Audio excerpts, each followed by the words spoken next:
Hello बच्चों, पिछले video में मैंने एलिमेंट समझाया है एटम्स के हेल्प से। बहुत ही बारीकी से मैंने कॉन्सेप्ट को समझा दिया है। आप प्लीज़ वो वीडियो देखो।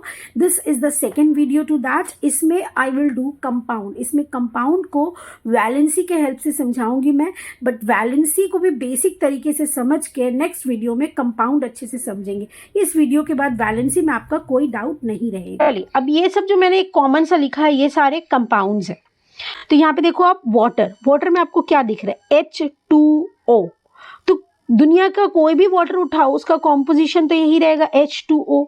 ठीक है, तो इसमें क्या, ये कैसे बना हुआ है? कितने एटम्स के बने हुए हैं? H2O में कितने एटम्स है? टोटल 3 एटम्स है। लेकिन क्या तीनों एटम्स एक टाइप के हैं? नो, 2 एटम्स हाइड्रोजन के हैं एंड 1 एटम ऑक्सीजन का है। तो ये क्या बनाएगा? ये मॉलिक्यूल बनाएगा। और इस तरह के मॉलिक्यूल के कॉम्बिनेशन क्या बनाएंगे? कंपाउंड या एलिमेंट? कंपाउंड बनाएंगे, क्योंकि डिफरेंट टाइप ऑफ एटम्स का बना हुआ है। एक सॉल्ट लिया हमने, सोडियम क्लोराइड। यहाँ भी देखो क्या बना हुआ है आपका। NaCl में कितने एटम्स है? एक ही तरह के एटम है क्या? सेम एटम है? नहीं है, 2 डिफरेंट टाइप के। 2 एटम्स तो है, बट एक सोडियम का एटम है एंड एक क्लोरीन का एटम है। ठीक है, दोनों मिलकर बनाया sodium chloride. In ammonia and carbon dioxide, यहाँ पे ना थोड़ा मिस्टेक है, CO2 होगा। प्रिंटिंग मुझे टाइप करने में थोड़ा गलती हो गया। Carbon dioxide, CO2। आपको इन तीनों में बताना है कितने मॉलिक्यूल्स हैं प्रेजेंट। ठीक है, और मुझे देखना है सबसे पहले कमेंट किन किन बच्चों के आते हैं। ठीक है, चलिए अभी आपको सीखना है इनका वैलेंसी लिखना। ठीक है, ये हम लोग सीखेंगे तो आपका बेसिक थोड़ा बहुत डाउट क्लियर होगा। उसके बाद हम लोग क्या करेंगे, हम लोग जो पीरियोडिक टेबल होता है जिसमें सारे एलिमेंट्स को दिखाया गया है, उसके हेल्प से कैसे वैलेंसी पता करते हैं, कैसे वो कौन क्या कंबाइन होगा, ये सारा चीज हम लोग उससे समझेंगे। ठीक है, सो वैलेंसी समझने के लिए सबसे बेस्ट तरीका है पीरियोडिक टेबल को समझना। ठीक है, अब आप पीरियोडिक टेबल में जो पूरे लेफ्ट साइड वाले होते हैं ना, सारे के सारे मेटल्स होते हैं। तो मेटल्स होंगे तो वो क्या करेंगे? इलेक्ट्रॉन लूज करते हैं। मेटल्स हमेशा इलेक्ट्रॉन लूज करते हैं स्टेबल होने के लिए। पिछले क्लास में मैंने आपको समझाया था स्टेबल होने का कॉन्सेप्ट। नहीं देखे हो तो आप प्लीज़ पिछला वीडियो देखो, और अच्छे से समझ में आएगा। तो मेटल्स क्या करते हैं? इलेक्ट्रॉन लूज करते हैं। और जो इस तरफ के हैं ना, ये सारे नॉन मेटल्स हैं। नॉन मेटल्स क्या करते हैं? गेन करते हैं इलेक्ट्रॉन। और जो जितना इलेक्ट्रॉन लूज करे या जो जितना इलेक्ट्रॉन गेन करे, वही हमें बता के देता है कि वैलेंसी कितना होगा। ओके, अब आप बताओ मुझे, आप लोगों में से कितने लोगों को इलेक्ट्रॉनिक कॉन्फ़िगरेशन लिखना नहीं आता है? अगर आपको इलेक्ट्रॉनिक कॉन्फ़िगरेशन पीरियोडिक टेबल देखकर लिखना नहीं आता है तो मुझे कमेंट करो, उसको I will shoot that video also. Okay, जैसे लिया लिथियम का आपको एटॉमिक नंबर कितना दिख रहा है पीरियोडिक टेबल में? 3 दिख रहा है। दैट मीन्स इसका इलेक्ट्रॉनिक कॉन्फ़िगरेशन कैसा होगा? इसका इलेक्ट्रॉनिक कॉन्फ़िगरेशन होगा आपका 2 1। 3 है तो पहले शेल में 2, दूसरे शेल में 1। ठीक है, तो उसके बाद एक कॉन्सेप्ट आता है बच्चों, वैलेंस शेल। ये आपको समझना होगा कि वैलेंस शेल क्या करना है या 2 कंप्लीट करना है। पहला शेल रहा तो 2 कंप्लीट करने से स्टेबल हो जाएगा एंड सेकेंड शेल से 8 कंप्लीट होना होगा स्टेबल होने के लिए। ठीक है, लिथियम का वैलेंस इलेक्ट्रॉन कितना है बच्चों? 1 इलेक्ट्रॉन है। तो ये चाहेगा अपना ये 1 इलेक्ट्रॉन को लूज कर दे। ठीक है, तो जब भी कोई, मैंने आपको क्या बताया कि इस साइड वाले मेटल होते हैं। मेटल क्या करते हैं, ये देखिए, इसको आप समझिए। मेटल जो होते हैं लेफ्ट साइड में होते हैं, वो लूज करते हैं इलेक्ट्रॉन। और जब भी कोई लूज करते हैं इलेक्ट्रॉन तो प्रोटॉन उसमें मोर दिखता है। ये वाला लॉजिक समझना है। प्रोटॉन उसमें मोर दिखता है, और प्रोटॉन मोर दिखता है तो आयन के पास होगा प्लस चार्ज। चलिए कॉन्सेप्ट से समझते हैं। क्या बोला मैंने, जो मेटल होगा वो लेफ्ट साइड पीरियोडिक टेबल का होगा, वो इलेक्ट्रॉन लूज करेगा, तो इससे क्या होगा, उसमें प्रोटॉन ज़्यादा हमें दिखेगा, और प्रोटॉन ज़्यादा दिखेगा तो आयन प्लस चार्ज के होंगे। ठीक है, चलिए अब इसका एग्जाम्पल से समझते हैं। लिथियम, लिथियम जब मैंने लिखा यहाँ पे इसका एटॉमिक नंबर 3 है। ये देखिए लिथियम का एटॉमिक नंबर यहाँ पे है, ये 3 है। तो क्योंकि लिथियम का एटॉमिक नंबर 3 है, दैट मीन्स इसके पास 3 प्रोटॉन है एंड 3 इलेक्ट्रॉन है। न्यूट्रॉन के बारे में अभी नहीं बात कर रही हूँ मैं। 3 प्रोटॉन्स है एंड 3 इलेक्ट्रॉन्स है। अब क्या हुआ यहाँ पे, अब क्योंकि आउटर मोस्ट शेल में 1 इलेक्ट्रॉन है, सो और लिथियम मेटल है, तो मेटल क्या करता है भाई, मेटल इलेक्ट्रॉन लूज करता है। तो बाहर में कितना इलेक्ट्रॉन है, बाहर में 1 इलेक्ट्रॉन है। तो लिथियम क्या करेगा भाई, 1 इलेक्ट्रॉन को माइनस कर देगा।